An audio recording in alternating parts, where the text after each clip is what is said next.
भारत में मानव अधिकार के बारे में आज हम बात करेंगे दोस्तों।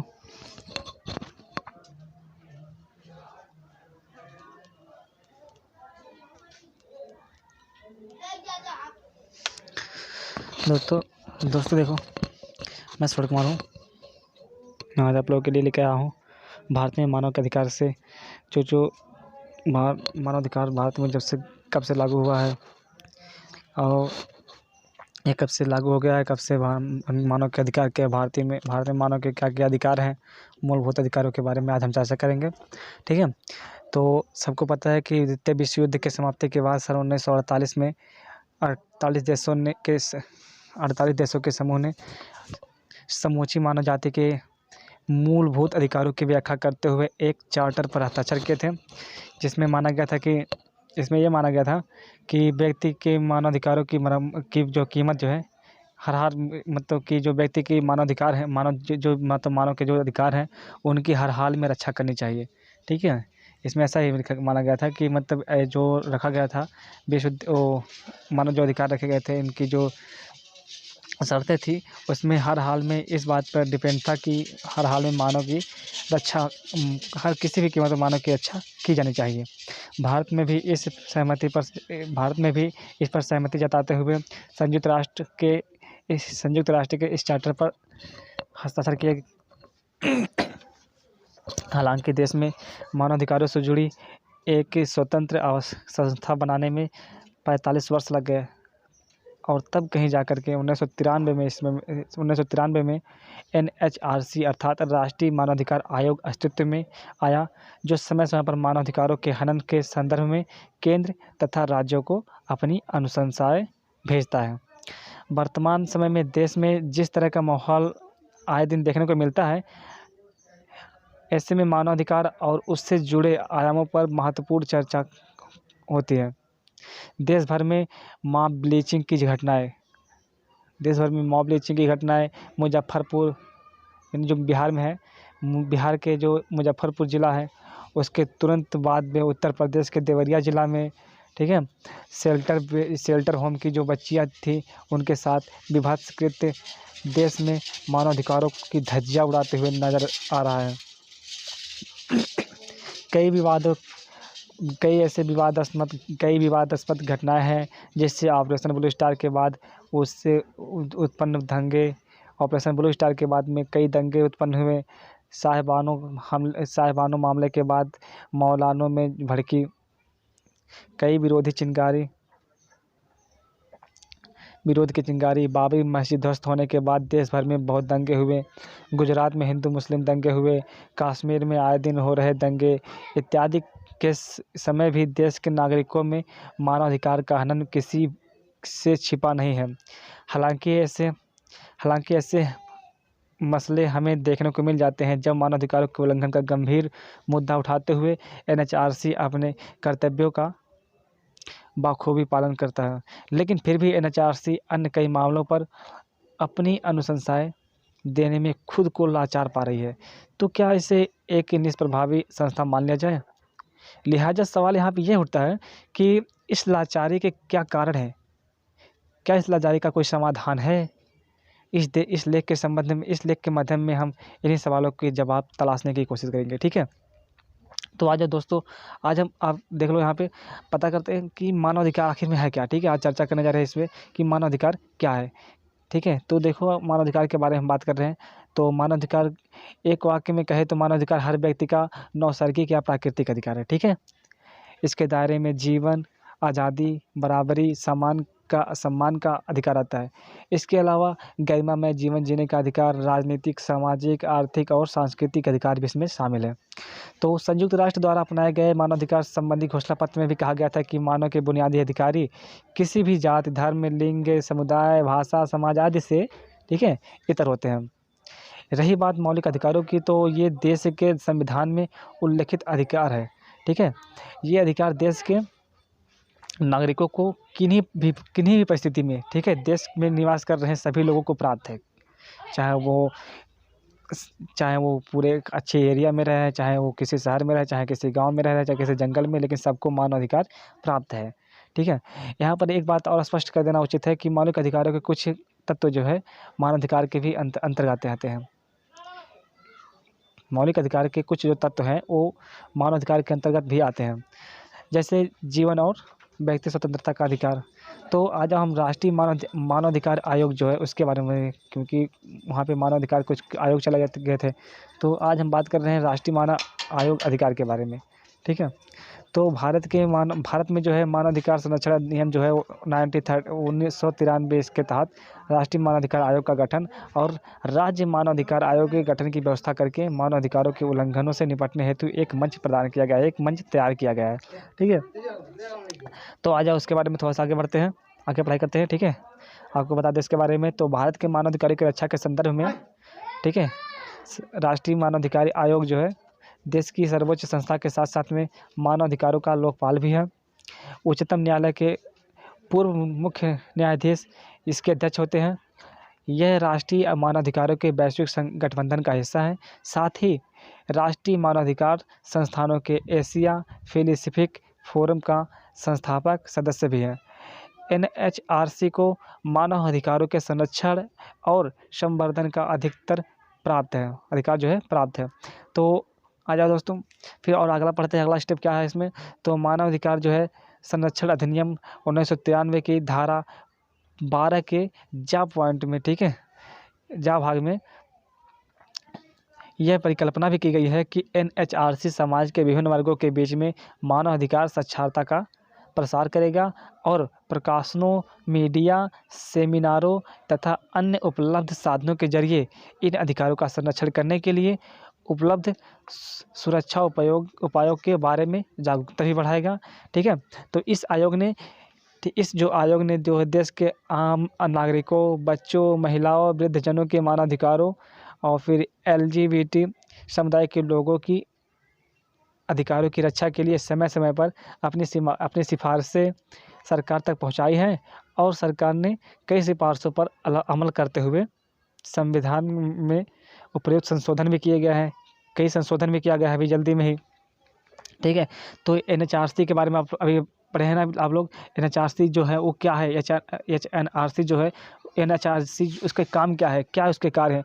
तो शिकायत, इनका जो काम है वो शिकायत प्राप्त करना होता है लोक सेवकों द्वारा हुई भूल चूक, जो लोक सेवक हैं, ठीक है, उनके द्वारा जो कुछ भूल चूक होती है, उनके द्वारा जो लापरवाही की जाती है, वो मानव अधिकारों को उल्लंघन की जांच पड़ताल करना शुरू करते हैं, जो कि इनमें शामिल किया गया ताकि मानव अधिकारों का उल्लंघन को रोका जा सके।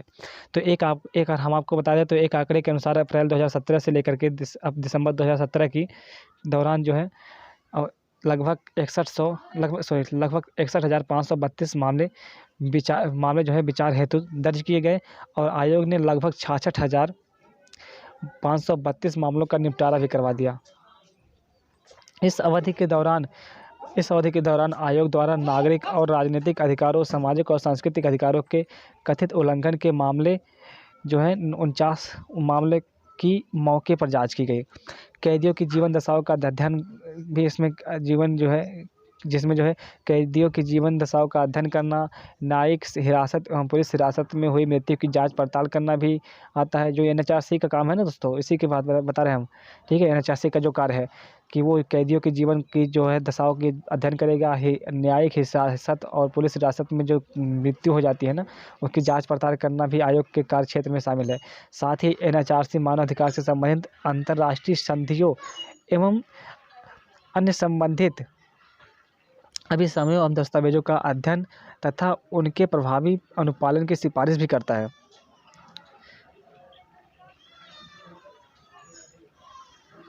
और तो और भारत ने मानवाधिकार को बढ़ावा देने के उद्देश्य से, ठीक है, भारत में जो है मानवाधिकार जो है, मानव के जितने भी अधिकार हैं उनको बढ़ावा देने के उद्देश्य से मानवाधिकार के क्षेत्र में शोधन का कार्य भी NHRC के द्वारा ही किया जाता है। ठीक है, इसके अलावा यह आयोग जो है कई तरह कार्य करता है, जैसे समाज के विभिन्न वर्गों में मानवाधिकार से संबंधित जागरूकता बढ़ाना और किसी लंबित कोई विवाद ऐसा जो बहुत लंबे समय से चल रहा है, किसी लंबित विवाद के मामले में न्यायालय की सहमति से उस वाद का जो है, ठीक है, उस झगड़ा का निपटारा करवा दिया जाता है।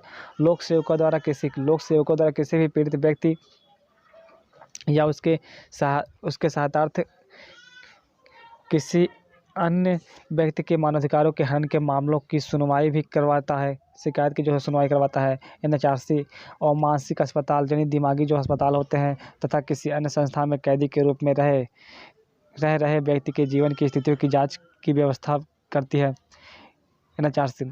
और NHRC के द्वारा संविधान तथा अन्य कानून के संदर्भों में मानव अधिकारों के संरक्षण के प्रावधानों की समीक्षा करना तथा ऐसे प्रावधानों को प्रभाव और ढंग से लागू करने की सिफारिश भी करना होता है। ठीक है। और तो और आतंकवाद तथा अन्य विध्वंसक कार्य के संदर्भ में भी मानवाधिकार को सीमित करने की जांच करना होता है। और गैर सरकारी संगठनों तथा अन्य ऐसे संगठनों को बढ़ावा देना जो मानवाधिकार को प्रोत्साहित करने तथा संरक्षण देने के कार्यों में शामिल हो इत्यादि में। इस तरह से देखा जाए तो राष्ट्रीय मानवाधिकार आयोग हर संभव भारत में मानवाधिकार की सुरक्षा के लिए आगे बढ़कर पहल करता है। इसके बावजूद कई दफ़ा देखने को मिलता है कि जिस हिसाब से जिस व्यक्ति के मानवाधिकार की रक्षा होनी चाहिए वह नहीं हो पाती है। तो क्या इसके लिए मानवाधिकार आयोग को दोषी माना जाए या फिर यहाँ की व्यवस्था में ही कुछ खोट है? आइए दोस्तों, भारत में मानवाधिकार की जो स्थिति को देखी जा रही है उसके बारे में थोड़ा सा चर्चा करते हैं।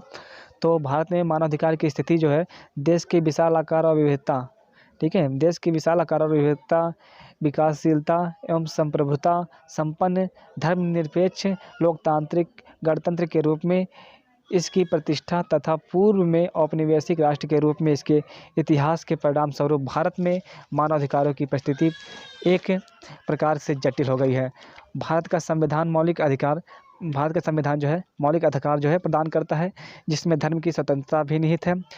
इन्हीं स्वतंत्रताओं का फ़ायदा उठाते हुए आए दिन सांप्रदायिक दंगे भी होते रहते हैं। ठीक है, धर्म की जो स्वतंत्रता होती है, ठीक है, इसी का फ़ायदा उठाते हुए आजकल जो है सांप्रदायिक दंगे हो रही हैं। ठीक है, इससे किसी एक धर्म के मौलिक अधिकारों का हनन नहीं होता, बल्कि उन सभी लोगों के मानवाधिकारों का हनन होता है, ठीक है, जो इस घटना के शिकार होते हैं तथा जिनका घटना से कोई संबंध नहीं होता है, जैसे कि मासूम बच्चे, गरीब, पुरुष, महिलाएं, वृद्धजन इत्यादि जो है इसके आहत होते हैं, इस घटना के शिकारी बन जाते हैं। ठीक है, तो दूसरी तरफ भारत के कुछ राज्यों में अफस्पा कानून इसलिए हटा दिए गए क्योंकि इस कानून के जरिए सैन्य बलों को दिए गए विशेष अधिकारों का दुरुपयोग होने की वारदातें सामने आने लगी। उदाहरण के तौर पर अगर ले लिया तो बिना वारंट किसी भी घर की तलाशी लेना या फिर किसी असंदिग्ध व्यक्ति को बिना किसी वारंट के गिरफ्तार करना, यदि कोई व्यक्ति कानून तोड़ता है या अशांति फैलाता है तो उसे प्रताड़ित करना, महिलाओं के साथ दुर्व्यवहार करना इत्यादि खबरें अक्सर अखबारों में रहती है। लिहाजा यहाँ सवाल उठता है कि आज़ादी के इतने वर्षों के बाद भी भारत में, ठीक है, मानवाधिकार पल पल किसी न किसी तरह से प्रताड़ना का दंश झेल रहा है। ऐसे में यह जानना जरूरी होता है कि ऐसी कौन सी चुनौतियां हैं जिनके कारण NHRC मानवाधिकारों की रक्षा करने में खुद को लाचार पा रही है। तो आ जाते हैं मानवाधिकार की जो चुनौतियाँ जो सामने हैं। ठीक है, मानव अधिकार आयोग की जो सामने जो चुनौतियाँ हैं मौजूदा सामने, जिसकी वजह से NHRC जो है मजबूर हो चुका है, लाचार हो चुका है। ठीक है, तो इसके बारे में थोड़ा चर्चा करते हैं।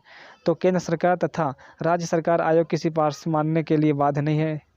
केंद्र सरकार जो है तथा राज्य सरकार जो है, ये दोनों जो सरकारें हैं ये आयोग की सिफारिशें मानने के लिए बाध्य नहीं है। लिहाजा मानवाधिकारों के मजबूती से, ठीक है, लिहाजा मानवाधिकारों के मजबूती से प्रभावी नहीं रहने का सबसे बड़ा कारण राजनीतिक इच्छा शक्ति का अभाव ही है। यही कारण है कि हर जिले में एक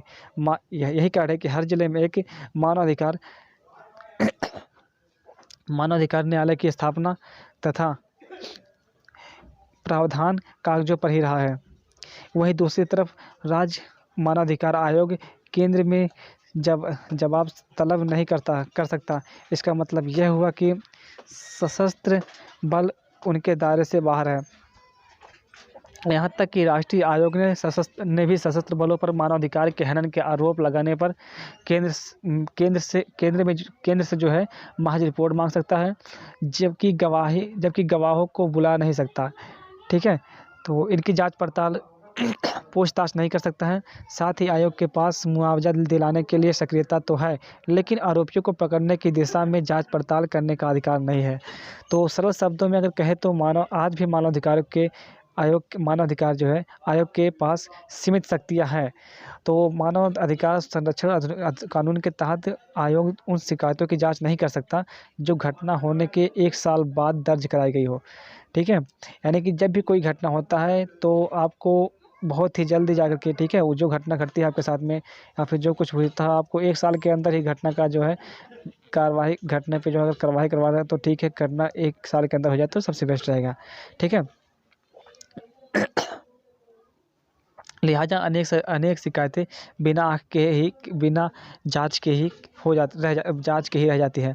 तो पदों का खाली, क्योंकि इसका मेन रीज़न है कि पदों का खाली रहना, संसाधनों की कमी है, मानव अधिकारों के प्रति जागरूकता की कमी भी है, अन्य अत्यधिक शिकायतें जो प्राप्त होना और आयोगों के अंदर नौकरशाही ढर्रे की कार्यशैली इत्यादि पर आयोग की समस्याएं भी रही हैं। ठीक है, ये सभी कारण जाने पहचाने हैं, फिर भी ये सभी जो कारण है सब जाने पहचाने, फिर भी इन्हें कभी गंभीरता से नहीं लिया गया है। लिहाजा अपने उद्देश्यों को पूरा करने के लिए ये आयोग जो है अपने उद्देश्यों को पूरा करने के लिए ये आयोग खुद को लाचार पाते हैं। ठीक है, इसी स्थिति में मानवाधिकार आयोग ने भी सवालों के घेरे में आ गया है। इसकी तुलना उस गाय से की जाने लगी है जो चारा भी खाती है, जिसकी देखभाल भी होती है, परंतु दूध नहीं दे सकती। लोगों का मानना है कि अगर मानवाधिकार आयोग आम आदमियों के लिए है तो वह भारत के दूर दराज इलाकों में रह रहे लोग, जहां अशिक्षा गरीबी व्याप्त है, अपने मूलभूत अधिकारों के बारे में अनजान क्यों है। मानव अधिकारों के सदस्य भी तभी सचेत होते हैं जब किसी क्षेत्र में, ठीक है, जब किसी भी क्षेत्र विशेष में कोई बहुत बड़ा हादसा है, जैसे बलात्कार, फेक एनकाउंटर, जातिगत, जहाँ तक कि फेक इनकाउंटर की बात करें तो अभी आपको सुनाई पड़ा होगा जल्दी में, ठीक है, कानपुर के मैटर में। तो उसके बाद पता नहीं वो फेक था या नहीं, क्योंकि न्यूज़ में भी दिखाई दे रहा था। तो जातिगत तथा सांप्रदायिक हिंसा आदि हो गया है। ठीक है, इन परिस्थितियों में क्या NHRC या फिर राज्य मानवाधिकार आयोग को एक निष्प्रभावी संस्था मान लिया जाए? क्या इसका हल सुप्रीम कोर्ट तथा इन आयोगों के पास में है? चलो आगे की राय देखते हैं, आगे की क्या रहा है। ठीक है, तो द्वितीय प्रशासनिक सुधार आयोग ने अपनी रिपोर्ट यानी ARC जो है अपनी रिपोर्ट में कुछ सिफारिशें की है, जिसमें मानव अधिकार आयोग को और अधिक प्रभावी बनाया जा सके। तो प्रशासनिक सुधार आयोग का मानना है कि NHRC को विभिन्न संविधायक आयोग के समक्ष शिकायतें करने के लिए समान प्रारूप तैयार किया जाए। इसके लिए पीड़ितों और शिकायतकर्ताओं का विवरण, ठीक है, इस ढंग से किया जाए जिससे विभिन्न आयोगों के बीच डेटा का तालमेल अच्छे से बैठ जाए। ठीक है, मानव अधिकार आयोग को शिकायतों का निपटारा करने के लिए उपयोगी मानदंड निर्धारित करने चाहिए। ऐसे मुद्दे में कार्रवाई की निर्धारण तथा उसके समन्वयन के लिए आयोग ने नोडल अधिकारी नियुक्त किए जाए।